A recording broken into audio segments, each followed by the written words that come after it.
1001 versus 10 सरकार. ही लढत मित्रांनो बऱ्याच दिवसानंतर आपल्याला आज पाहायला मिळाली.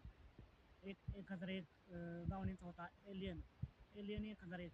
तर 10 सरकारच्या दावणीचा होता रायफल 10. मित्रांनो या दोन गाड्यांमध्ये काटाची रशी लढत झाली. एलियन सोबत होता रायबा. तर रायफल सोबत कोण होता माहीत नाही, कमेंट पण नक्कीच सांगा माहीत असेल तर. नक्कीच दोन गाड्यांमध्ये काटाची लढत झाली. निकाल नक्की कोण घेतला?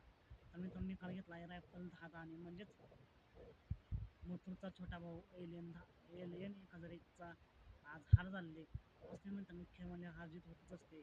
एलियनला पुढील मैदानासाठी खूप साऱ्या शुभेच्छा. तर रायफलचं खूप खूप अभिनंदन आणि शुभेच्छा. मित्रांनो तुम्हाला ही लढत कशी वाटली कमेंट पण नक्की सांगा. साधनं भेटू पुन्हा एकदा अपडेट्स भन्नाट अशा नवीन व्हिडिओमध्ये. मित्रांनो हार जीत होतच असते तरीसुद्धा एलियनची हार का झाली असावी कमेंट पण नक्की सांगा.